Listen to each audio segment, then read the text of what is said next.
Depuis octobre 2021, les taux immobiliers ont été multipliés par 4. Évidemment, ça ne peut pas ne pas avoir d'impact sur le marché immobilier. Et ça sera le sujet principal de cette vidéo de Café du Dimanche. J'ai décidé d'aborder ce sujet aujourd'hui parce que je trouve qu'il y a des choses majeures qui sont en train de se passer cette année 2023 qui peuvent affecter nous tous, y compris les investisseurs, y compris les prochains acquéreurs. Bienvenue au Café du Dimanche, bienvenue chez MinderCash. Inscrivez-vous à la chaîne en mettant la petite cloche pour être averti quand je publie des nouvelles vidéos. Et surtout, n'oubliez pas de mettre des likes s'il vous plaît, ça ne vous coûte rien. Et pour moi, ça m'aide énormément de développer cette chaîne gratuite. Je vous rappelle également que je suis présent toute la semaine sur Telegram et sur MinderCash.fr. Pour les abonnés MinderCash Premium, il y aura une deuxième vidéo tout à l'heure où nous allons parler de mes dernières acquisitions en bourse et ma future stratégie patrimoniale dans l'immobilier. Inscrivez-vous et nous commençons tout de suite. Pourquoi j'ai décidé de consacrer cette vidéo de Café Dimanche à l'immobilier, sachant qu'il y a seulement quelques semaines, on a déjà évoqué ce sujet? Bel et bien parce que pendant les vacances, justement, j'en ai profité pour voir mes amis, pour voir des personnes que je connais depuis longtemps, notamment à Paris aussi, donc pas uniquement dans la région où j'habite. Et certaines de ces personnes travaillent dans le secteur immobilier. Et d'ailleurs, ceux qui sont abonnés à la chaîne MinderCash, je vous invite à partager vos expériences dans les commentaires parce que je pense que ça sera très intéressant de voir vos retours si éventuellement vous travaillez dans le secteur immobilier. Dites-nous dans les commentaires comment ça se passe, quelles sont vos observations actuellement. En tout cas, en ce qui concerne les personnes avec qui j'ai eu l'occasion de discuter, ils avaient tous l'opinion quasiment unanime que nous vivons une des plus grosses crises de ces dernières années. Certains parlent, qui travaillent notamment dans les agences immobilières, de l'arrêt quasiment total des transactions. Évidemment, nous sommes face au phénomène où les vendeurs qui sont habitués à des prix élevés et qui veulent évidemment vendre le plus cher possible, ils sont confrontés aux acheteurs qui ne sont plus solvables. Ils sont ne plus solvables pourquoi? Pour les raisons que je viens d'évoquer au début de cette vidéo, que les taux ont passé de 1% jusqu'à 4%. Donc évidemment, les échéances sont explosées. Et maintenant, les personnes ne peuvent plus payer ces prix. Donc du coup, nous avons un espèce de deadlock sur le marché où il y a une bataille de patience entre les vendeurs et les acheteurs parce que les vendeurs ils disent que non, je ne veux pas vendre plus bas et les acheteurs ils disent que je ne peux pas acheter. Ce n'est pas une question qu'ils ne veulent pas acheter à ce prix-là, mais la question c'est qu'ils ne peuvent pas acheter. Et pourquoi ils ne peuvent pas acheter?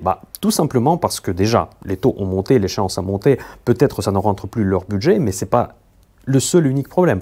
Parfois, ils peuvent le faire, mais par contre, le régulateur français, il a augmenté les exigences en termes de ce qu'on appelle le taux d'endettement. Maintenant, il est beaucoup plus difficile d'obtenir un prêt, même sans parler des conditions favorables ou pas favorables, tout simplement d'obtenir un prêt si vous avez déjà des emprunts. Il y a souvent aussi que les banques ne tiennent plus compte des revenus locatifs. Ils ont éliminé tout un tas de catégories de revenus de leur calcul de ce fameux taux d'endettement. Taux d'endettement en termes des banques, je vous rappelle que ce n'est pas forcément un taux d'endettement, c'est surtout votre taux de trésorerie parce qu'en fait, ils prennent en compte qu'est-ce que vous payez comme échéance sur un mois et qu'est-ce que vous gagnez en fait par mois. Si vous dépassez les 33%, les fameux 33%, dans ce cas-là, c'est niette ferme.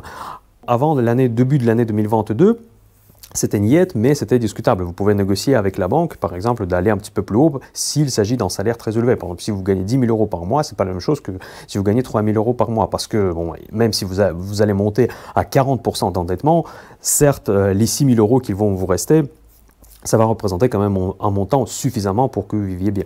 Voilà. Aujourd'hui, c'est plus possible. Donc, bon, aujourd'hui, la banque va tout simplement vous dire non parce que le régulateur qui se trouve au-dessus de la banque ne va pas accepter cette opération. Voilà. Tout simplement, il y a un alignement de planètes, si vous voulez, négative de point de vue de la marché immobilier. Comme si l'État, ou je ne sais pas à quel niveau, ne voulait plus qu'on achète de l'immobilier, il ne voulait plus qu'on devienne propriétaire. Pourtant, le propriétaire, c'était un rêve de beaucoup de personnes, notamment en France. En France, on aime bien la pierre. Donc, il y a beaucoup de personnes qui veulent devenir propriétaires et c'est ancré dans la culture française et je pense dans la culture de l'Europe occidentale en général. Donc la conclusion que cette crise, si vous voulez, elle va forcément toucher les ménages, les particuliers. Mais pas que, il y a tout le secteur qui est influencé. Je viens de vous parler qu'il y a certains agents immobiliers qui sont très inquiets parce qu'évidemment les agences, ils vivent avec les frais de transaction. Donc s'il y a une chute de nombre de transactions, ils sont face évidemment aux difficultés parce que c'est le nombre de transactions qui les fait vivre, pas tellement le niveau des prix, mais surtout la liquidité de ce marché. Vu que le marché est à l'arrêt, nous vivons déjà une situation où il y a de nombreuses agences immobilières qui sont en train de se fermer, ils déposent les bilans en France. Donc les données de mai ont montré qu'il y a plus de 500 agences en France ont mis les clés à la porte. Et aujourd'hui, j'ai entendu les statistiques que je n'ai pas trouvé malheureusement des confirmations factuelles, qu'il y a plus de 1500 agences qui sont déjà fermées en septembre 2023. Donc c'est quand même énorme pour le secteur et aussi le secteur de courtage immobilier qui est affecté.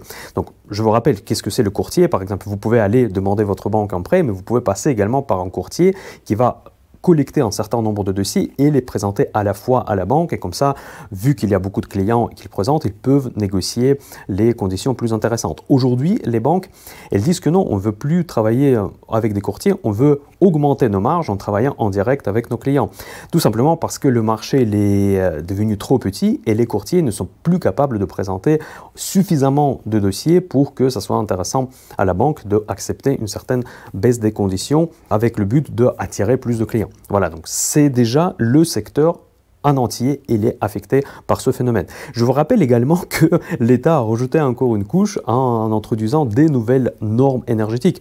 Les fameuses passoires thermiques que vous avez certainement entendu parler, que maintenant nous sommes obligés de faire les travaux dans certains immeubles, dans certains appartements qui sont considérés comme des passoires thermiques. Donc je ne veux pas trop rentrer en détail, je pense que c'est relativement connu comme phénomène et forcément il y en a beaucoup de personnes qui vont vouloir le vendre parce qu'ils sont obligés de faire les travaux. Donc dans ce cas-là, ça va créer un flux supplémentaire des ventes sur le marché, des vendeurs qui veulent plus tout simplement investir dans l'immobilier et notamment investir dans les travaux d'isolation où évidemment les artisans ou les entreprises qui sont spécialisées dans ce domaine en profitent en augmentant les prix, en augmentant leurs marges, etc. etc. Bienvenue, c'est le capitalisme classique. Donc quand il y a de la demande, les prix montent. Eh bien, nous allons vivre un phénomène sans doute où il y aura beaucoup de ventes potentielles. Peut-être les vendeurs peuvent encore avoir le temps pour attendre, pour peut-être reporter leur vente à plus tard en espérant de voir les prix plus intéressants. Et les acheteurs qui ne sont plus capables de l'acheter, même s'ils veulent, ils veulent même au prix fort, ils veulent même acheter parce que quand même il faut constater qu'en France, malgré tout, on peut critiquer tout ce qu'on veut avec l'inflation, on observe également le phénomène de la hausse des salaires. Donc cette hausse des salaires n'est pas aussi rapide peut-être que l'inflation, même si on regarde les chiffres officiels, mais en tout cas, il y a ce phénomène de la hausse des salaires qui, quelque part, qui stimule le pouvoir d'achat. Mais le pouvoir d'achat, il est clairement ne pas à la hauteur de la hausse des prix immobiliers récentes et forcément, ça ne peut pas compenser la hausse des taux qui passe de 1% à 4% aujourd'hui. Donc là, je pense que c'est relativement évident et beaucoup de ménages qui ne sont plus tout simplement capables de l'acheter et ceux qui sont capables ne peuvent pas accéder aux prêts immobiliers tout simplement à cause des restrictions supplémentaires mises en place par le comité de stabilité financière. Voilà, c'est ça la situation. Aujourd'hui, nous vivons la première étape qu'on observe assez régulièrement avant les grandes crises. C'est une étape que moi j'appelle un deadlock. Quand les vendeurs ne veulent pas vendre, les acheteurs ne peuvent pas ou ne veulent pas acheter. Cette période peut durer pendant un certain temps, mais tôt ou tard, les vendeurs seront obligés de baisser les prix. Je vous rappelle que l'immobilier, c'est la vie des gens. Donc, c'est la naissance, c'est les mariages, c'est les divorces, c'est les décès. Tous ces événements qui se passent dans nos vies affectent directement ou indirectement l'immobilier. Parfois, vous êtes obligé de vendre, parfois, vous êtes obligé d'acheter et parfois, c'est même urgent. Par exemple, quand il s'agit des successions, quand les enfants ne peuvent pas payer les frais de succession, ils veulent vendre, après, ils se mettent d'accord sur le prix, ils vendent au plus vite. Donc forcément, ça va affecter le marché, ça va créer une offre supplémentaire. Ce que je veux dire par là, que les vendeurs ne seront pas capables d'attendre éternellement. À un moment donné, ils devront franchir le pas et dire que non, là, il faut que je vende et je vais baisser le prix. Et à ce moment-là, il va baisser le prix jusqu'où le acheteur sera capable de l'acheter. C'est encore une fois, je souligne le mot capable parce qu'il veut le marché. Ce n'est pas une question de négociation. Il y a vraiment le seuil de pouvoir d'achat dans l'immobilier qui était largement abaissé, notamment par la régulation supplémentaire des prêts immobiliers. Après cette régulation supplémentaire, il faut noter qu'elle a été mise en place après le boom de Covid. Je pense que l'idée de l'État, c'était de arrêter quelque part la bulle immobilière qui était en train de se former après la réouverture post-Covid. Je m'attends quand même que ces mesures supplémentaires au niveau des taux d'endettement seront probablement relâchées un tout petit peu et peut-être très prochainement afin d'éviter vraiment une grosse crise immobilière. Parce que en France, nous sommes quelque part chanceux parce que nous vivons dans un pays où le système bancaire est quand même particulièrement stable. On va encore en parler dans cette vidéo. Eh bien, ça nous a permis de financer de manière pérenne les acquisitions immobilières. Donc, en France, contrairement aux États-Unis, contrairement à la Grande-Bretagne, il est très difficile de voir une bulle immobilière. Cette bulle immobilière, pourtant, il a failli de se former juste après le Covid, quand il y a eu un phénomène des achats différés, il y a eu beaucoup de transactions qui ont été mises en pause pendant la période de confinement. Effectivement, ça crée un phénomène très inhabituel, très exceptionnel sur ce marché. Et l'État, il a réagi, je trouve qu'il a réagi de manière pertinente pour mettre en place un petit peu des barrières pour que les gens ne commencent pas à faire vraiment des conneries et créer ce qu'on appelle la mauvaise dette. Eh bien, ces mesures sont restées, elles sont toujours là, et je pense que maintenant, ils peuvent poser des problèmes qui vont nous faire entrer dans une crise beaucoup plus grave. C'est-à-dire que, vu que les acheteurs veulent acheter, mais ils ne peuvent pas acheter pour des raisons purement réglementaires, ça ne va pas pouvoir débloquer le marché immobilier.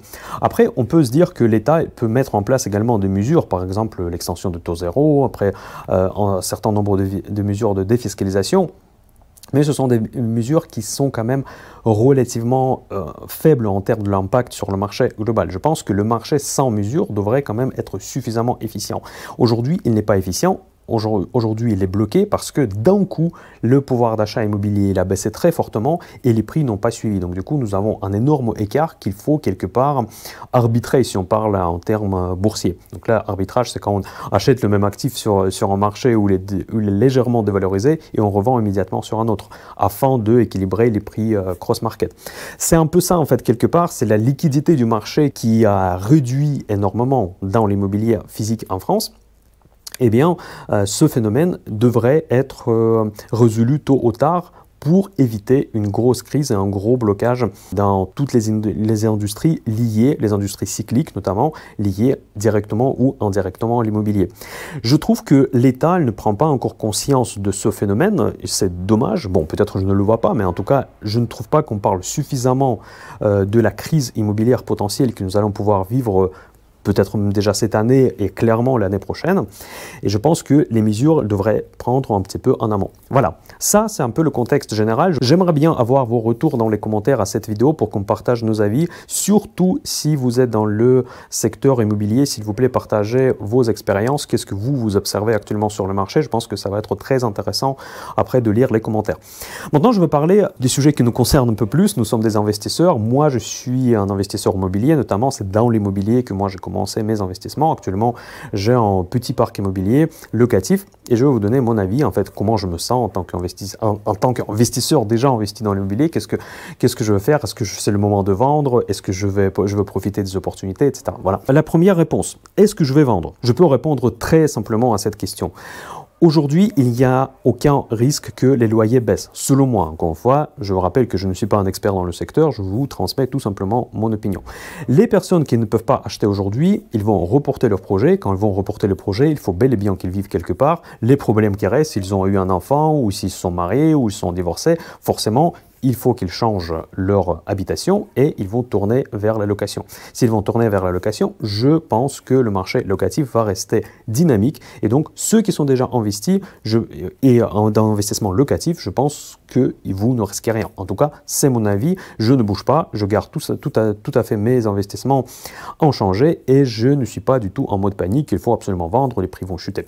Vous savez, je suis toujours dans l'esprit investissement fondamental quand il s'agit de l'immobilier. J'achète pour toucher le loyer. Je m'intéresse évidemment et naturellement au prix de mes actifs parce que ça représente quelque part mon patrimoine, la valorisation de mon patrimoine personnel. Mais ce qui m'intéresse surtout, c'est combien je touche par mois. Après, si les prix de mon immobilier baissent et les loyers ne baissent pas, donc tant mieux pour celui qui va acheter maintenant parce qu'il va avoir une rentabilité meilleure que moi, mais grosso modo, pour moi, ça ne change rien.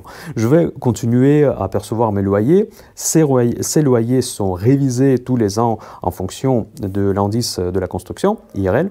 Je ne pense pas que je suis à risque de point de vue de cette crise qui arrive. Cette crise, pour moi, elle va être concentrée justement sur l'achat-vente et notamment sur le secteur en général de l'immobilier, tous les métiers liés. Donc l'agence immobilière, le courtage immobilier, peut-être les sociétés de construction, etc., etc. Pour nous, les investisseurs qui sont déjà investis, je ne pense pas qu'il y aura un problème. Maintenant, pour les personnes qui veulent acheter maintenant, je pense qu'il y en a beaucoup entre vous. Dites-moi ça dans les commentaires. Si vous cherchez à acheter un bien immobilier en 2023-2024, je pense que pour vous, la situation elle est bien plus compliquée. Pourquoi elle est compliquée? Parce qu'aujourd'hui, nous vivons dans les conditions quand les taux sont élevés, peut-être ils vont encore monter, je ne pense pas que la BCE ait arrêté avec son cycle de hausse de taux, eh bien, les prix immobiliers restent chers. Donc, imaginons si vous êtes un chanceux futur propriétaire, vous allez pouvoir décrocher le crédit à la banque qui va vous financer malgré les conditions un peu compliquées cette année. Vous allez avoir un prêt et vous allez avoir votre bien. Donc, vous allez vous exposer à plusieurs risques. Déjà, que le prix de votre bien peut baisser très rapidement et très fortement, surtout si vous achetez dans un marché, on va dire, un peu moins liquide que Paris, Bordeaux, Lyon.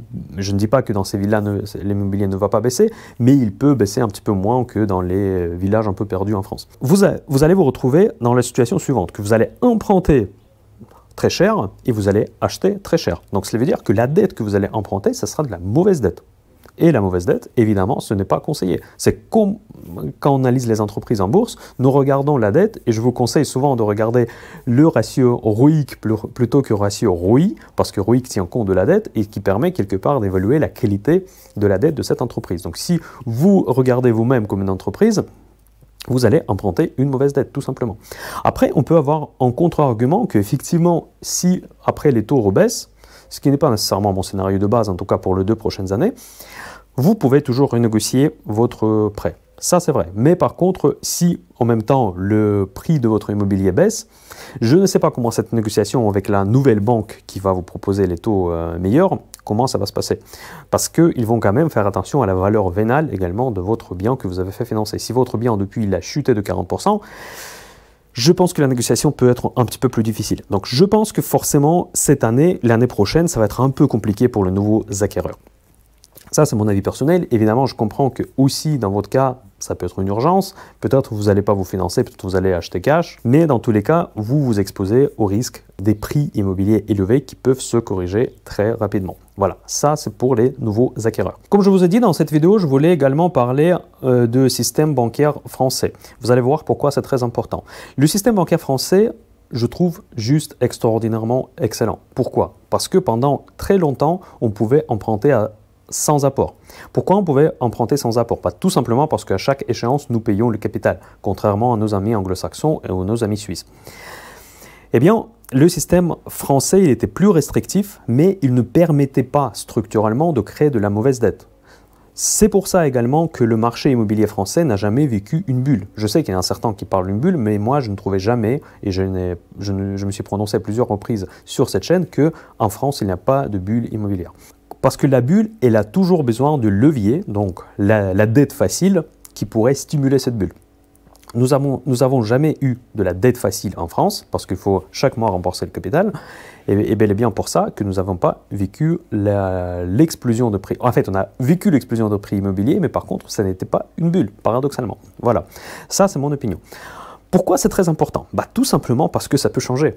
Ça peut changer en faveur de systèmes de financement anglo-saxons ou bien suisses. Comment ça se passe? Je vous rappelle très rapidement que quand vous achetez par exemple en Suisse ou vous achetez en Angleterre ou aux États-Unis, vous faites un apport, souvent un apport très important de l'ordre de 20% de prix du bien, donc il faut faire des économies au préalable avant d'investir. Mais ensuite, pendant une très longue période, ça dépend des pays, je simplifie énormément, vous ne payez que les intérêts. Donc forcément, vous passez souvent d'un loyer genre à 1000 € à un versement de, je sais pas, de 600 € par mois qui nous représente uniquement les taux d'emprunt. En revanche, à l'expiration de votre dette, en fait, quand vous arrivez à l'échéance dans 10 ans, dans 15 ans, vous êtes obligé de rembourser cette dette en entier. Donc forcément, si vous n'avez pas épargné du capital, vous ne pouvez pas le rembourser. Et qu'est-ce que vous faites? Vous allez voir une autre banque ou la même banque pour refinancer votre crédit et repartir encore pour 15 ans.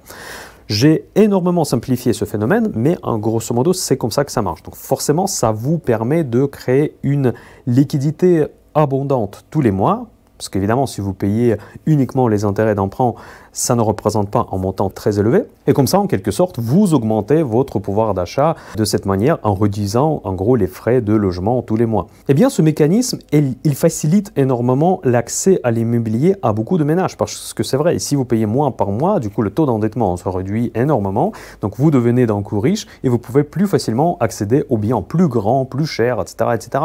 Et évidemment, ça stimule le marché immobilier et c'est dans ces conditions-là que nous pouvons observer une bulle immobilière comme on l'a vu aux États-Unis, comme on a vu en Grande-Bretagne et qu'on a vu en Suisse qui ne s'est pas encore matérialisé. Moi, je trouve qu'en Suisse, il s'agit d'une bulle immobilière actuellement. Dites-moi dans les commentaires si vous êtes en Suisse, si vous n'êtes pas d'accord avec moi. Par contre, en Suisse, il y a évidemment un phénomène, il y a un petit détail que la population est bien plus riche, donc du coup le pouvoir d'achat est bien plus élevé. Donc ce n'est pas une bulle de même structure que par exemple nous avons vu aux États-Unis. Et maintenant, je vais partager avec vous une des idées que j'avais depuis toujours en tête, que la solution à une potentielle crise immobilière en France, ça serait de passer sur ce système de financement à la anglo-saxonne.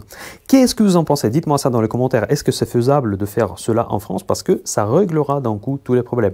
Imaginez un scénario suivant. Par exemple, maintenant, nous sommes au bord de la crise selon moi. Je pense que vous avez déjà compris que je suis très frileux par rapport à l'immobilier en cette année 2023. Imaginons que ça finit par créer une énorme crise. Pas comme les subprimes, ce ne sera pas la même crise, mais en tout cas une grosse crise immobilière en France. Après, l'État il va réfléchir, ils vont forcément penser à différentes mesures de soutien, blablabla. On sait en avance que ça ne va pas forcément changer la donne. Et à un moment donné, ils peuvent se dire, tiens, mais si on va commencer à financer à taux variable, avec les prêts in fine, comme on les appelle, à la anglo-saxonne, dans ce cas-là, le pouvoir d'achat immobilier des Français va augmenter énormément. Par contre, évidemment, il y aura beaucoup plus de risques. On va rentrer dans les conditions qui sont favorables à la création des bulles. Mais par contre, ça réglera les problèmes dans les médias. Et comme on le sait, les politiciens, ils pensent à quoi? Ils pensent à se faire réélire, principalement.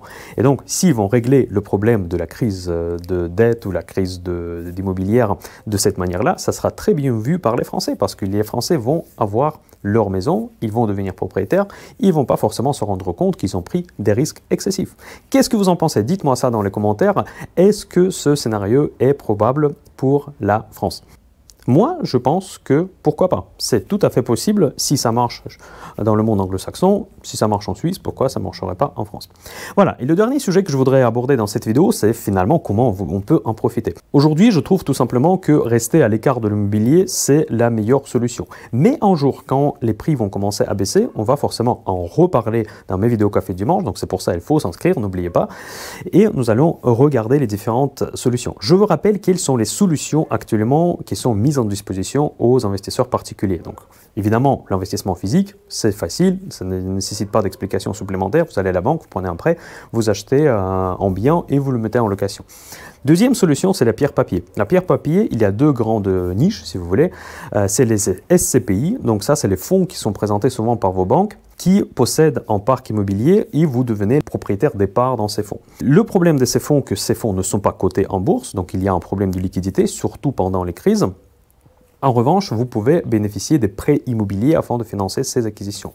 Et la troisième solution, c'est les foncières cotées ou les REITs, donc, dont on parle très souvent sur ma chaîne parce que ça concerne directement la bourse. Ça, ce sont les SCPI, si vous voulez, mais beaucoup plus grosses. Et elles sont cotées en bourse et du coup, ça offre beaucoup plus de liquidité pour ce marché.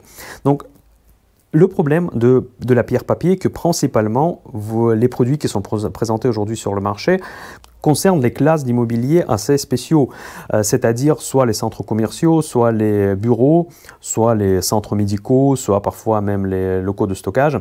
C'est très difficile de trouver un REIT ou un CPI qui investissent vraiment dans les appartements classiques, dans les maisons classiques, etc. etc.